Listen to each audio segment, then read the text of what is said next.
Bwana Yesu asifiwe sana rafiki zangu. Mungu ni mwema tena tunapokutana jioni ya leo tarehe 2 ya mwezi wa kwanza, Ijumaa ya kwanza kabisa ya mwaka huu 2026, ambayo Mungu amenifanya mimi na wewe tuweze kuona tena mwaka mwingine.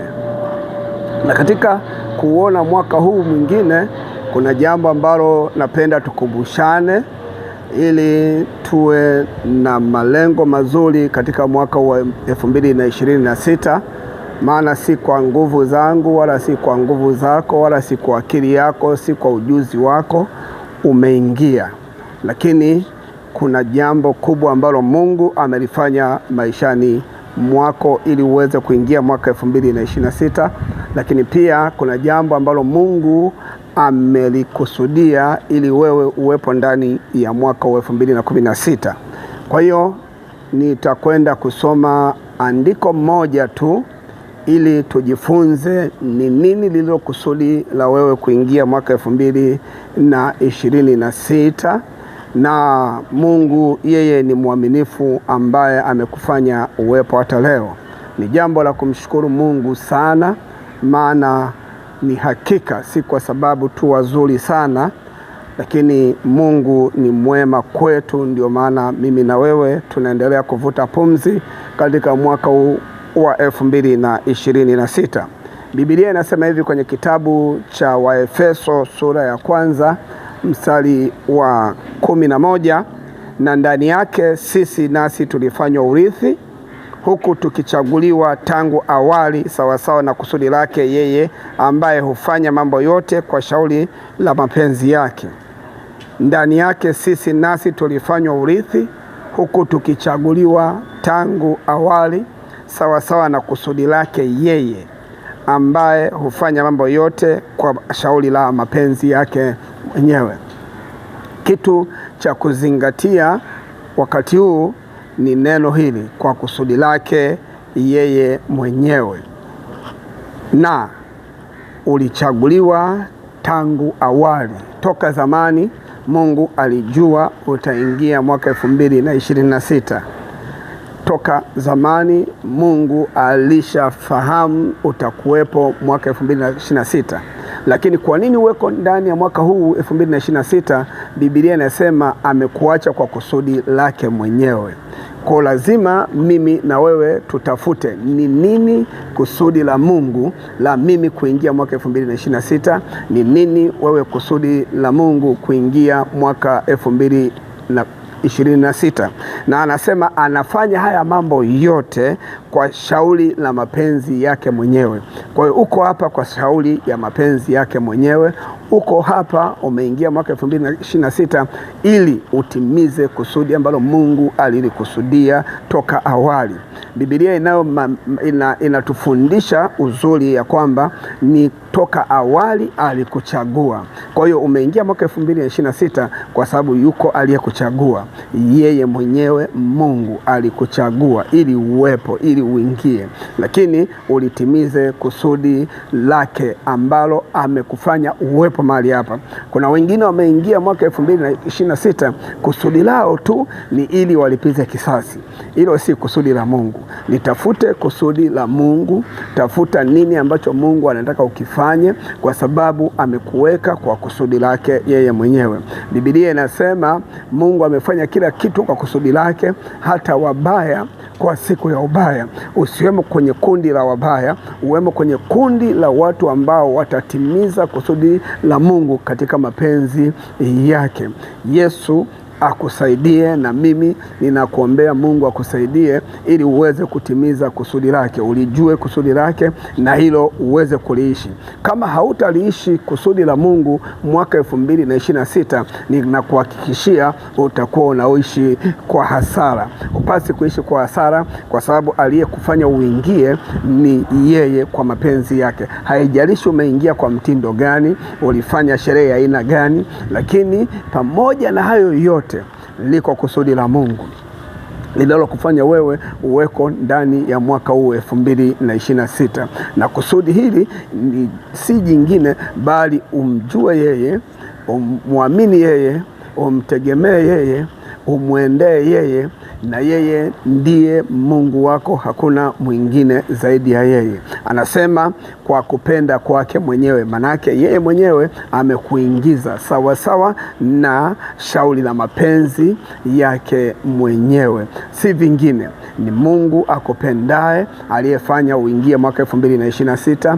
Ni Mungu anayekupenda mno aliyekufanya uweko mwaka 2026. Ukigeuka nyuma unaweza ukagundua umeingia tu ni kwa sababu ya bahati, si kwa sababu ya nguvu zako, si kwa sababu ya uzuri ulionao, si kwa sababu umefanya mambo mema sana, na wala mimi nimefanya mambo mema sana. Hapana, lakini ametuacha sawa sawa na kusudi lake mwenyewe. Amekuacha sawa sawa na kusudi lake mwenyewe. Kwa hiyo hakikisha unalitafuta ni lipi lililo kusudi la Mungu. Inawezekana umeingia mwaka 2026 ulikuwa hujaokoka na ukafikiri ni ujanja wako. Hebu litafute kusudi la Mungu. Inawezekana Mungu amekuleta ili mwaka huu uwe ni mwaka wako wa wokovu, na Mungu anakutaka uokolewe katika jina takatifu la Yesu, maana ndicho alichokuja kukifanya Yesu chini ya jua. Biblia inasema Farao alisimamishwa kwa kusudi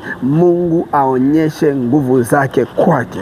Alisimamishwa kwa kusudi ili Mungu ajionyeshe. Na wewe Mungu amekusimamisha kwa kusudi ili utende mapenzi yake. Ni vema nikae chini, piga hesabu, alafu tafuta ni nini yaliyo mapenzi ya Mungu. Si ujanja wangu, si ujanja wako, lakini yako yaliyo mapenzi ya Mungu ambayo unatakiwa uyaishi, na hayo ndiyo yatakao kufanya uwe mtu huru chini ya jua, na hayo ndiyo yatakufanya uwe mtu mwema chini ya jua. Mengine achana nayo. Yawezekana umeingia ili ufanye uovu zaidi, lakini si mapenzi ya Mungu. Yako mapenzi ya Mungu, na moja wapo ni kukataa dhambi. Hilo ni moja ya mapenzi ya Mungu, na ni kusudi la kumwacha mtu ili ajitathmini yeye mwenyewe na amrudie Muumba wake kwa kutenda mema. Mungu amekuacha kwa kusudi. Mungu amekuacha kwa kusudi. Mungu amekuingiza mwaka 2026 kwa kusudi, na kwa kusudi hili ni kwa sababu ya uradhi wake mwenyewe, ni kwa sababu ya mapenzi yake mwenyewe. Alipenda mwenyewe akuache. Inawezekana unaweza kusema kwa uovu huu nimevukaje? Amependa Mungu uvuke ukiwa muovu hivyo, amependa Mungu uvuke ukiwa mbaya hivyo, amependa Mungu uvuke ukiwa mtenda dhambi hivyo, ili ujue ya kwamba yuko Mungu anayeishi na kutawala. Umgeukie yeye, umtumikie yeye, umwamini yeye. Yesu alikuja ili aokoe wenye dhambi wasiofaa, wale ambao wanajiona hawafai sana. Ndio Yesu anaowasema, njooni kwangu ninyi nyote msumbukao na wenye kulemewa na mizigo, nami nitawapumzisha. Litafute kusudi la Mungu la wewe kuvuka kwako. Hujavuka ili uendelee kuwa mlevi zaidi, hujavuka ili uendelee kuwa kahaba zaidi, hujavuka ili uendelee kuwa mbaya zaidi, hujavuka ili uwatendee mabaya watu wengine, hujavuka ili uendelee kuroga zaidi, hujavuka ili uendelee kwenda kwa waganga wa kienyeji sana. Umevuka ili Mungu akuonyeshe ya kwamba yeye ni Mungu, na kwa kukuonyesha kwamba yeye ni Mungu, basi unapasa kumgeukia yeye, unapasa kumgeukia yeye na kutubu uovu wako. Mungu ni mwema, anapenda watu wote, na ndio maana na wewe umevuka. Anasema kwa mapenzi yake, na kama isingekuwa mapenzi yake, inawezekana usingelikuwepo leo. Kwa hayo uliyoyafanya usingelikuwepo, lakini kwa mapenzi yake amekuacha uendelee kuwepo, amekuacha uendelee kudumu, amekuacha uendelee kuvuta pumzi ya mwaka 2026. Na leo ni tarehe 2 ya mwezi wa kwanza mwaka 2026, Ijumaa ya kwanza ya mwezi wa kwanza huu, Ijumaa ya kwanza ya mwaka huu. Ebu tafuta yaliyo mapenzi ya Mungu. Ebu ona, si kwa sababu wewe ni mwema, si kwa sababu mimi ni mwema, lakini yako yaliyo mapenzi ya Mungu. Ametuchagua yeye, amekuchagua wewe. Amewaacha wengi akakuchagua wewe. Wengi wamepotea, amekuchagua wewe. Ni kwa kusudi kusudi tu ili uendelee kumjua ya kwamba Mungu ni Mungu anayeokoa, ni Mungu anayeponya, ni Mungu anayeinua, ni Mungu anayebariki. Kumbuka, Mungu anakupenda sana rafiki, anakupenda mno. Hebu tafakari njia zako, tafakari matendo yako, tafakari mwenendo wako. Hebu ona, je, umevuka kwa faida, umevuka kwa nguvu zako wewe, au umevuka kwa sababu ya vyakula ulivyokuwa unakula? Umevuka kwa sababu ya pesa ulizonazo? Nini kimekufanya uvuke? Jua kilichokufanya uvuke ni Mungu, maana anasema alituchagua yeye mwenyewe sawasawa na kusudi lake, ambaye hufanya mambo yote kwa shauri la mapenzi yake mwenyewe. Hicho ndicho kilichokufanya uwepo leo, na mimi ninakuombea Mungu uyajue ni yapi mapenzi ya Mungu ya wewe kuvuka mwaka huu. Lipi ni kusudi la Mungu la kuvuka mwaka huu? Unapoingia usiku wa leo, endelea kutafakari ni lipi lililo kusudi la Mungu kwa maisha yako katika siku hizi zako alizokuazima mwaka 2026. Yeye ni mwema. Wengine walikatwa, wewe upo. Wengine walikufa, wewe upo. Vifo vya aina mbalimbali, lakini wewe Bwana alikuponya, alikuacha uendelee kuwepo. Ni kwa kusudi lake, ni kwa mapenzi yake. Ni kweli anakupenda. Hakuna akupendaye kama Mungu aliye hai, anayekuita ili umwendee yeye uweze kutubu na atakupokea. Hakuna dhambi ambayo Mungu anaweza akasema hii ni dhambi kubwa sitaisamehe. Dhambi zote Mungu anasamehe, haijalishi ina ukubwa wa kiasi gani, haijalishi inatisha kiasi gani, lakini ili mradi ukilijua kusudi lake ya kwamba unahitaji kutubu mbele za Mungu aliye hai akatakutendea makuu. Na wewe mwingine, na wewe Mungu amekuvusha kwa kusudi lake. Inawezekana ulichoka kumtumikia Mungu, lakini amekupa nafasi nyingine ili umtumikie Mungu, ili uongeze juhudi ya kuendelea kumtumikia Mungu, ili uongeze juhudi ya kuendelea kufanya mapenzi ya Mungu. Usichoke. Mungu aliyekuvusha akutie nguvu, akuongezee nguvu ili usonge mbele katika jina la Yesu Kristo wa Nazareti hai. Yasahau yaliyopita, angalia mbele. Mwambie Mungu, nifundishe nini nifanye, ni lipi lilo kusudi langu katika maisha haya. Naam, yawezekana ni maisha ya kuchoka, lakini hauna sababu ya kuchoka, kwa sababu yuko Mungu aliyekuvusha kwa mapenzi yake mwenyewe, na analo kusudi kwa ajili ya maisha yako, na hilo kusudi na litimie katika maisha yako katika jina la Yesu Kristo wa Nazareti hai.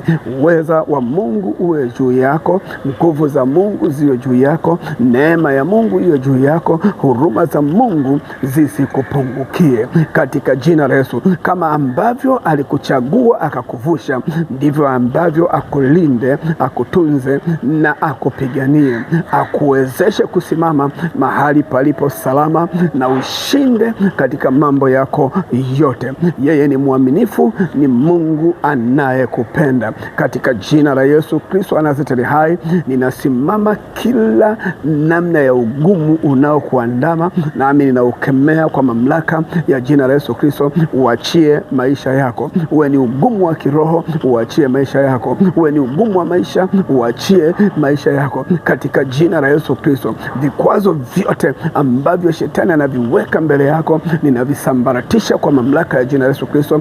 Visiwe na nafasi kwenye maisha yako.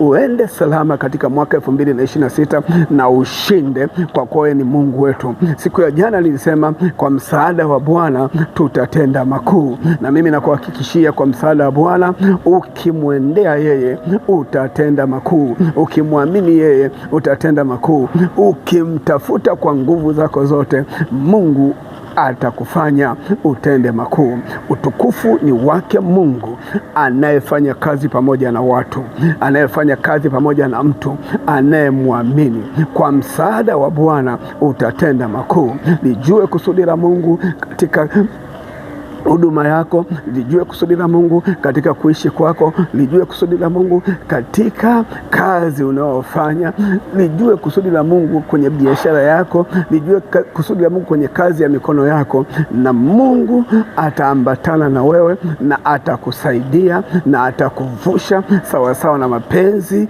yake, maana amekuchagua. Kumbuka, umeingia mwaka 2026 kwa sababu Mungu amekuchagua. Mungu akubariki, Bwana akuinue, neema ya Kristo iwe pamoja na wewe. Usipungukiwe na nguvu za Mungu aliye hai, usipungukiwe na rehema zake, usipungukiwe na uzima, usipungukiwe na uponyaji. Bwana aiponye afya yako ili umtumikie sawasawa na kusudi lake. Bwana akushindie juu ya majaribu yako ili umtumikie sawasawa na kusudi lake, katika jina la Yesu Kristo wa Nazareti hai. Wewe ambaye hujaokoka, wajibu wako ni rahisi tu. Muamini Yesu aokoaye. Mwambie Yesu, mimi ni mwenye dhambi, niko mbele zangu, ninaomba unisamehe, na yeye atakusamehe kabisa. Katika jina la Yesu Kristo, upokee neema ya Mungu, upokee uzima wa Mungu, upokee huruma zake, upokee faraja na matendo yake makuu ya ajabu. Aufanye moyo wako kuchangamka katika jina lake takatifu. Namba yangu ni 0713765777. Kama unahitaji maombi, basi unaweza kuandika message. Hata kama ni utapiga, tutawasiliana. Na Mungu wa mbinguni akubariki. Nikutakie neema unapotimiza kusudi la Mungu katika mwaka 2026 katika jina la Yesu Kristo aliye hai. Amen.